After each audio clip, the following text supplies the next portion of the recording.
오늘 본문에서 첫 번째로 말씀하고자 하는 것은 천국이 그물이고 그물이 천국으로 비유했는데 물고기가 그물에 걸리듯이 천국 그물에 걸리는 게 축복이다. 그 말씀을 하고 있어요. 자, 물고기가 그물에 걸리면 행복한 겁니까? 물고기 입장에서 보면 아닌 것 같아요. 평생 바다에서 자유롭게 지냈는데 그물에 걸리면 어떻게 되는 거예요? 이제 뭐 죽은 거죠. 이제 잡아먹히는 거고 어디 팔려가게 되겠고 더 이상 물고기로 바다에서는 살 수가 없는 거잖아요. 근데 여러분 한 번만 더 생각을 해보세요. 그물 속에 걸린 물고기가 과연 불행한 걸까? 한 번만 더 생각해 보세요. 여러분 물고기 입장에서는 이제 더 이상 물고기로는 못 살지만 물고기의 인생이라고 할까요? 완전히 달라지는 거 아닙니까? 물고기가 사람의 손에 옮겨지면서 물고기는 새로운 변신을 하게 되는 겁니다. 만약에 그물에 안 걸린 물고기의 인생, 운명은 어떻게 될까요? 물고기는 바다에서 살잖아요. 그럼 어떻게 되겠어요?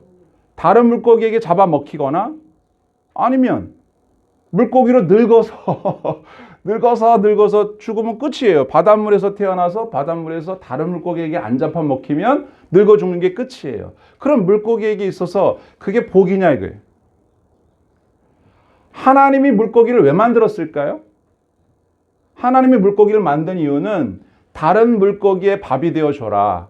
생태계에. 그런 뜻도 있겠고요. 더 큰 물고기는 잡아먹히도록 해라.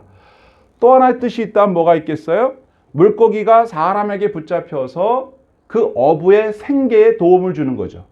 물고기 잡아야 돈을 벌고 그래야 이제 애들 학교 보내고 또 옷도 사고 밥도 먹을 거 아니겠어요? 물고기가 그물에 잡혀주는 것이 어부에게 있어서는 고마운 거죠. 또 하나는 뭐가 있겠어요? 물고기가 사람의 식탁에 올라와서 그 고기를 먹는 사람에게 뭘 줘요? 건강을 주죠. 행복을 주죠. 또 이제 뭐 여러분 이제 회감 이런 거 좋아하시는 분들 생선 먹을 때 얼마나 고기가 고맙습니까? 야, 네가 이렇게 잡혀줘가지고 우리에게 이렇게 맛있는 회를 주니까 얼마나 고맙냐. 그래서 그 고기가 사람의 몸속으로 들어가서 어떻게 돼요? 그 사람의 살이 되고 피가 되는 거예요. 그럼 물고기 먹으면 건강에 도움이 되잖아요. 예, 거기 뭐 여러 가지 좋은 영양 성분이 있으니까. 그런데 그 물고기는 이제 사람과 함께 하는 거예요. 물고기 내 몸속에 있다. 물고기 내 몸속에 들어와서 변화되어서 물고기가 아닌 사람과 섞여진 새로운 형태로서의 변화된 그런 존재가 되는 거죠. 그래서 물고기의 형태는 사라졌지만 그 물고기가 처음 하나님의 손에 의하여 창조된 목적은 이루어진 거죠. 그물에 걸리는 게 좋은 거겠어요? 안 걸리는 게 좋은 거겠어요? 여러분이 물고기라고 생각해 보세요. 그물에 걸려서 나름대로 유익하게 그렇게 생을 마감하는 게 복이 있는 거지 그냥 물고기로 늙어서 죽어서 아무도 잡아가지도 않아. 다른 물고기가 날 잡아먹지도 않아. 그건 복이 아니다. 이게 성경적인 관점이다라고 하는 겁니다. 그래서 여러분 보통 삶의 의미라고 하잖아요. 미자가 저는 맛이란 뜻의 미라고 생각하고 싶어요. 의미가 있는 삶은 맛있는 삶이거든요. 생선에게 있어서 생선의 맛, 저는 그 맛을 사람에게 보여줄 수 있을 때 생선은 의미 있는 인생을 살았다. 저는 그렇게 생각해요.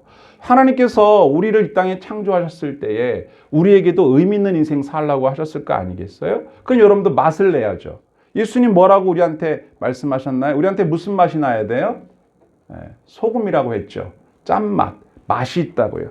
짠맛을 내면 살아야 의미 있는 건데 아무 맛도 없이 의미 없이 그냥 태어났는데 살다가 그냥 늙어 죽었다. 그 의미가 없는 인생이 된다면 맛없는 인생이 된다면 그건 복이 아니다.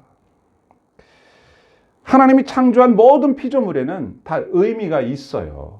그냥 존재하는 게 아니에요. 물고기는 잡혀 먹히는 게 의미 있는 인생이다. 예수님께서 요한복음 4장 34절에서 이렇게 말씀하십니다. 나의 양식은 나를 보내신 이의 뜻을 행하며 그의 일을 온전히 이루는 것이니라.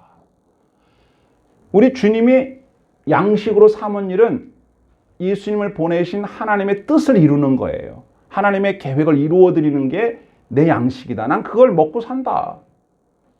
예수님 그렇게 말씀하신다는 거죠. 또 로마서 14장 7절에도 보면 같이 볼까요? 우리 중에 누구든지 자기를 위하여 사는 자가 없고 자기를 위하여 죽는 자도 없도다. 우리가 살아도 주를 위하여 살고 죽어도 주를 위하여 죽나니 그러므로 사나 죽으나 우리가 주의 것이로다. 아멘. 사는 것도 주를 위해서, 죽는 것도 주를 위해서. 이게 의미 있는 인생이에요. 주님과 상관이 없이 살고 주님과 상관이 없이 죽는 건 의미 없는 삶이고 의미 없는 죽음, 맛없는 삶, 맛없는 죽음이다. 여러분, 바다는 세상을 말하는 것이고 물고기는 우리 사람을 말하는 거예요. 어부는 우리 주님을 말하는 거죠. 이 그물은 뭡니까? 천국이라고 그랬잖아요. 그러니까 주님의 손길에 붙잡히고 천국의 그물에 걸려드는 것, 그게 사람에게 복이고 우리는 거기에 걸려드는 복을 받은 사람이다. 이런 말씀을 해주시는 거예요. 주님의 그물에 걸려들었다. 그래서 우리는 이제까지 살아왔던 바닷속에서의 삶이 전부인 줄 알았어요. 이게 다인 줄 알았는데 전도자의 전도를 듣고 보니까 이게 다가 아니래. 이 땅의 삶이 다가 아니래. 천국이 있대. 이 땅의 삶 말고 죽음 이후의 삶이 또 있대. 그리고 그 삶을 위하여 이 땅의 삶이 있는 거래. 그리고 우리에게는 창조주 하나님이 계신대. 그분이 우리를 용서하시기 위해서 그의 아들 예수 그리스도가 이 땅에 오셨고 십자가에 죽으셨대. 그게 바로 나를 위한 것이래. 이 땅에서의 삶뿐이 아니라 이 땅 이후 하나님의 나라의 삶을 위해서 우리에게 은혜를 베풀고 계신대. 근데 우리가 그분을 선택했거나 그분을 찾아 발견한 게 아니라 그분에게 발견됐고 그분에게 붙잡혔고 그분이 쳐놓은 그물에 우리가 걸려들었는데 그걸 뭐라고 하는가? 은혜라고 하는 겁니다. 내가 원치 않았는데 선물로 그 은혜가 주어진 것입니다. 여러분, 부활이 무엇이고 영생이 무엇인지 한 번 더 생각해 보십시오. 우리가 이 땅에서 살다가 이 땅에서 주님을 모르고 주님을 위하여 살지 않고 무의미하게 죽어버린다면 그건 이 땅의 삶으로 끝나버리는, 마치 바다에서 물고기로 그냥 끝나버린 인생이에요. 그건 영생이 못 돼요. 영생은 무엇입니까? 영원히 사는 겁니다. 그런데 그 시간적인 영생보다도 우리의 삶의 존재 양식이 바뀌는 거예요. 마치 물고기가 사람에게 들어와서 사람이 되는 것처럼. 여러분, 물고기와 사람은 비교할 수 없는 존재 같지만 신이신 하나님과 인간을 이렇게 비교하는 건 더 말도 안 되는 얘기거든요. 근데 이렇게 이해해 보세요. 이게 신비로운 영적인 해석이 되는 거예요. 우리 사람이 예수님의 그물에 걸려서 죽고 다시 삽니다. 예전의 그 모습이 아니에요. 새로운 모습으로 살고 영생을 누립니다. 이게 부활이고 영생이에요. 이게 이해가 잘 안 된다면 물고기가 변해서 사람의 살이 되고 사람의 피가 되는 것으로 생각하시면 비슷하다고 할 수가 있어요. 이걸 비유로 주님이 말씀하신 겁니다. 그래서 빌립보서 1장 21절에서는 이렇게 고백하죠. 이는 내게 사는 것이 그리스도니 죽는 것도 유익함이라. 죽어도 좋다 이거예요. 왜? 이제는 내가 사는 게 아니라 나랑 누구랑 예수님이랑 하나가 되어서 같이 사는 거예요. 내가 사는 게 예수가 사는 거고 예수가 사는 게 내가 사는 거예요. 이런 얘기입니다. 그러니까 예수님은 천국의 행복이 뭔가 그걸 물고기와 그물 비유로 설명을 해주신 겁니다. 사람에게 주어질 궁극적인 축복은 이 땅의 삶이 아니라 이 이후에 하나님의 나라, 천국의 삶이라고 하는 것을 바다 속에 살던 물고기의 삶이 그게 전부가 아니라 그물에 걸려서 그 이후에 새로운 삶이 그에게 궁극적인 목적이 되는 것과 비슷한 것이다 라고 설명하고 있다는 말씀이죠. 여러분, 우리가 어떻게 살든 마침내 천국에 들어가야 하지 않겠습니까? 마침내 천국에 못 들어간다면 무슨 의미가 있겠어요? 물고기가 그물에 걸려야 사람 손에 옮겨질 거 아니겠습니까? 안 걸리면 그건 다행이다. 아이고 천만다행이다. 그물에 걸렸다가 빠져나갔어요. 아이고 천만다행이다. 아니죠. 불행한 겁니다. 안타까운 거예요. 그러므로 물고기는 그물에 걸려야 합니다. 고린도전서 15장 19절에 보니까 만일 그리스도 안에서 우리가 바라는 것이 다만 이생뿐이면, 이생의 삶뿐이면, 이 세상의 삶뿐이면 모든 사람 가운데 우리가 더욱 불쌍한 자이리라. 아멘. 우리 모두 하나님의 나라에 들어가야 할 줄 믿습니다. 그게 우리의 궁극적인 목적이에요. 그걸 위하여 우리가 이렇게 신앙생활도 하는 거 아닙니까? 또 그걸 믿기 때문에 이렇게 믿음생활 하는 거죠. 여러분, 그런데 천국에 어떻게 들어가나요? 우리가 이미 많이 배워 알지만 우리의 힘으로, 우리의 지식으로, 우리의 노력으로 못 들어간단 말이에요. 우리의 의지로.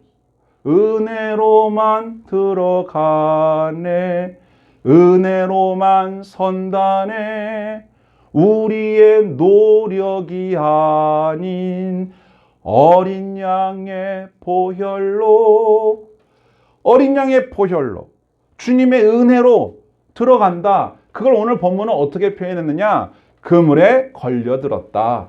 그렇게 표현하는 것입니다. 저와 여러분이 우리 주님이 쳐놓은 그물에 걸려든 것입니다. 그래서 그 그물 속에 있는 거예요. 이게 얼마나 감사합니까? 우리가 그물이다, 들어가자, 들어간 게 아니에요. 걸리고 보니까 주님의 그물이었다. 하나님의 주권적 선택 속에서 우리가 그 그물에 걸려들게 되었다. 이건 아무리 생각해봐도 감사한 일이에요. 그냥 신비로운 일이에요. 그런데 사람들이 그걸 몰라요. 가르쳐 주어도 잘 묻지를 못해요. 참고적으로 욥기 19장 6절에 보면 이런 표현이 나옵니다. 빨간 줄 해놓은 거 보세요. 하나님이 자기 그물로 나를 에워싸셨다. 하나님이 하나님의 그물로 여러분을 에워싼 거예요. 걸려들었다고요. 또 시편 66편 11절에는 우리를 끌어 그물에 걸리게 하시며, 걸려들게 하신 거예요. 하나님의 주권적 선택이에요. 우리도 모르는 사이에 걸려드는 겁니다. 이게 은혜입니다.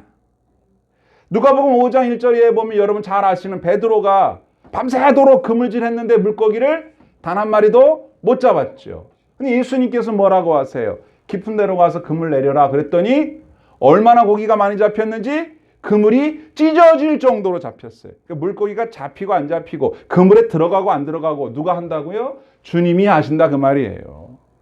저와 여러분이 뭐 어릴 때부터 예수님 믿었고 엄마 뱃속에서부터 믿었고 뭐 이런저런 이유로 교회를 나왔다고는 하지만 근본적으로 보면 우리 주님이 여러분들을 붙잡으신 줄 믿습니다. 그게 은혜예요. 그걸 얼마나 우리가 믿고 따라 사느냐에 달려 있는 것이죠. 교회는 어떻게 보면 이제 그물이라고 비유할 수가 있습니다. 천국 그물에 걸려들어 있는 사람들이 모여 있는 곳이 교회죠.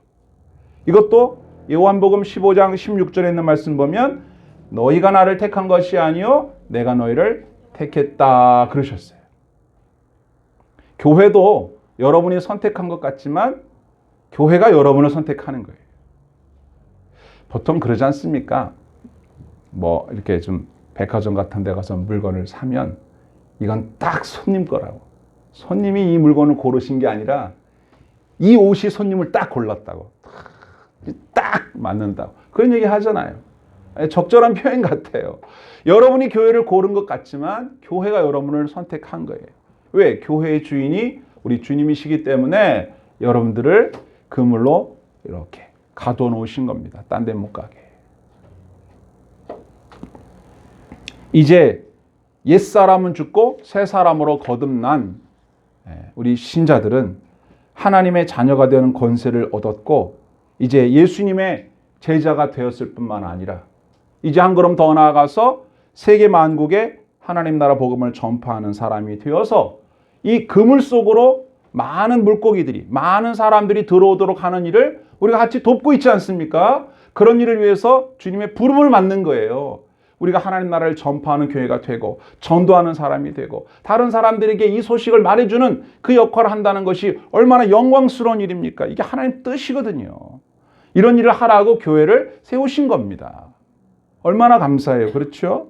마태복음 4장 19절에서 예수님 말씀하셨죠. 너희를 사람을 낚는 어부가 되게 하리라. 이건 원래 예수님 하던 일이잖아요. 이걸 제자들에게 딱 위임하신다 이 말이에요. 너희들도 이거 좀 해라.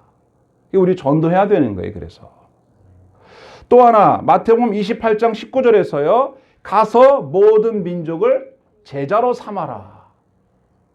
이게 바로 예수님이 하시는 일, 금을 쳐서 물고기를 끌어모으는 하나님의 백성들을 끌어모으는 일을 우리에게 함께 하자고 말씀하시는 겁니다. 이 시간에도 주님은 그걸 원하고 계시는 줄 믿습니다. 부디 저와 여러분이 일을 잘 감당해서 잘했다고 칭찬받는 주님의 일꾼 될 수 있기를 축원합니다. 아멘. 우리가 그물 사이로 빠져나가려고 막 이렇게 저렇게 하지 않고 그냥 떡 걸렸으면 그냥 있는 게 좋은 겁니다. 근데 간혹 이렇게 빠져나가고 싶은 마음이 들 때가 있어요. 내가 어쩌다가 이 걸려가지고 말이지 불편하기 싫이 말이에요. 그런 생각 들 때가 있어요. 그래서 오늘 이 말씀을 드리는지도 몰라요. 여러분 그물에 걸리는 거 축복인 줄로 믿습니다. 아멘. 근데 이게 끝이 아닙니다. 하나가 더 있어요. 두 번째 따라합시다. 천국 그릇에 담기는 축복. 자, 오늘 보면 48절에 보니까 그물이 가득함에 뭐로? 물고기로 가득 차는 거죠. 물가로 끌어내고 앉아서 좋은 것은 그릇에 담고 못된 것은 내버리느니라 이랬어요. 골라내는 일이 있다는 거예요. 이게 그물에 각종 물고기가 다 가득 잡혔는데 어부는 그걸 물가로 끌어내어서 그냥 물가로 끌어내기 전까지는 그물 속에 물고기가 다 같이 섞여 있었는데 이제 해변가로 끌어내서 물고기를 하나하나 보면서 이거는 여기다 담고 이거는 버리고 이건 여기다 담고 이건 버리는 작업이 시작된다는 거죠. 이게 웬일입니까? 그러니까 물고기들이 바다에서 수영을 막 하다가 어느 날 턱 걸렸어요. 그물에. 그래가지고 물고기들이 이야기를 합니다. 상상을 해보는 거예요. 어떤 물고기는 이렇게 얘기합니다. 아, 내가 언젠가 이런 날이 올 줄 알았어. 내가 드디어 그물에 걸렸구나. 내가 드디어 이제 이 바닷속에서의 삶을 정리하고 세상 밖으로 나가서 어떤 어부인지는 모르지만 그 사람의 삶에 도움 주고 어떤 사람의 식탁에 올라서 그 사람 몸속에 들어가 그 사람의 살과 피가 되고 새로운 인생, 새로운 물고기 생을 이제 펼치는 역사적인 날이 왔구나. 야, 그리고 다른 물고기들한테도 반갑습니다. 축하합니다.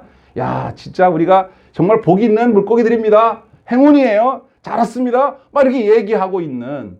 그리고 다른 물고기들한테도 막 실망하고 두려워하고 나 어떻게 하고 있는 물고기들한테도 막 격려해 주면서 아니야 우리 여기 걸린 건 잘 된 거야. 이 축복이야. 겁먹을 거 없어. 이렇게 얘기해 주는 물고기들이 이렇게 있고 그런가 하면 또 다른 부류의 물고기들 중에는 그렇게 얘기하는 이 물고기에게 말을 합니다. 무슨 잘 되기는 축복은 무슨 말도 안 되는 헛소리 하고 있어. 지금 이제 우린 다 죽었어. 이제 여기서 끝난 거야. 아, 재수없이 그물에 걸려가지고 이제 망했네, 망했어. 이렇게 이야기하는 물고기도 있을 거다 이 말이에요. 그리고 혹시라도 어디 구멍난 부분이 없나 찾아가지고 그물 속에서 탈출하려고 막 몸부림치는 그런 물고기가 있을 거라 이거예요. 그 그물 안에 있다고 다 같은 물고기는 아니다 이거죠. 이게 상상이에요, 상상. 근데 이게 어차피 비유니까. 여러분 교회라고 하는 그물 속에 이렇게 하나님이 가둬놨는데 다 하나님 나라에 데리고 가면 좋지만 그렇지 않다 이거예요. 골라내는 작업이 있다 이겁니다. 그 물가로 그물을 끌어올리는 때가 그때가 언제냐. 지금은 아직 그때가 안 온 거죠. 주님이 다시 오는 때. 오늘 본문에 있는 말씀대로 한다면 세상 끝날. 그렇죠? 이 물고기를 이렇게 그물을 싹 해변으로 끌어올려가지고 골라내는데 성경이 뭐라고 되어 있냐면 좋은 것과 못된 것이라고 했어요. 근데 어떤 기준에서 그런지는 성경에 안 나오지만 우리는 짐작으로 알 수가 있습니다. 상상으로 말씀드렸지만 그물에 걸린 것 자체를 불행하다고 여기고 그물에서 어떻게 하든지 빠져나가려고 하는 그런 물고기들을 그릇에 담으면 또 다시 왜 나를 놔주지 여기다가 담냐고 그럴 거란 말이에요. 원치 않고 바라지도 않고 믿지도 않는 그런 물고기들이 아니겠습니까? 마태복음 24장 40절에 보면 이런 말씀이 있어요. 같이 보세요. 그때에 두 사람이 밭에 있으며 한 사람은 데려가고 한 사람은 버려둠을 당할 것이요. 두 여자가 맷돌질을 하고 있으며 한 사람은 데려가고 한 사람은 버려둠을 당할 것이니라. 예수님 말씀하셨어요. 같이 이렇게 있는데 한 명은 데려가고 한 명은 놔둔다, 내버린단 말이에요. 똑같은 거죠. 같은 그물 속에 있는데 누구는 그릇에 담고 누구는 내다 버려요. 그 이 물고기는 어떻게 되는 거예요? 그냥 죽는 거예요. 이왕 잡힌 거 식탁에 올라가는 게 좋은 거 아닙니까? 튀김솥에라도 들어가서 사람들을 위해서 이 한 목숨 이렇게 희생하는 것이 하나님 뜻을 이루는 건데 그것도 아니야. 그냥 버려져서 그냥 이렇게 해변가에서 썩어서 죽는 거야 이제. 우리는 천국 복음 듣고 교회 나왔어요. 예배당에 나와서 복음을 들었을 수도 있고요. 뭐 먼저 나와서 들었든 듣고 나왔든 어쨌든 그물 속에 걸려 들었어요. 사실상 우리도 생각지 못했는데 어쩌다 보니까 교회에 와 있을 수도 있어요. 대부분 그런 사람들이 많이 있으니까.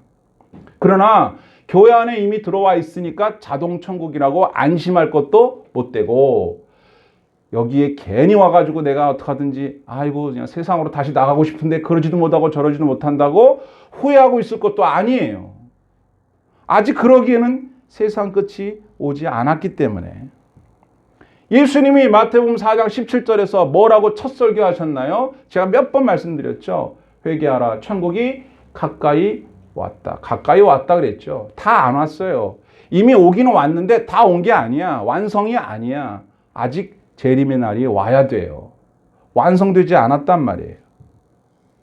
그래서 그물 안에 있는 사람들 중에서 그릇에 담길 하나님의 백성들과 버려질 백성을 구별하는 그날이 온다. 오늘 보면 49절 50절 다시 한번 보세요. 본문 49절 세상 끝에도 이러하리라. 천사들이 와서 의인 중에서 악인을 갈라내어 풀무불에 던져 넣으리니 거기서 울며 이를 갈리라고 했습니다. 바다에서 그물에 걸리는 게 은혜입니다. 축복입니다. 아직 끝나지 않았습니다. 최종 심판이 기다리고 있습니다. 그때 좋은 것과 못된 것을 선별하는 일이 있을 겁니다. 그때 버려지지 않고 좋은 것으로 인정받고 선택되어 주님의 그릇에 담기는 축복 저와 여러분들 누릴 수 있기를 축원합니다.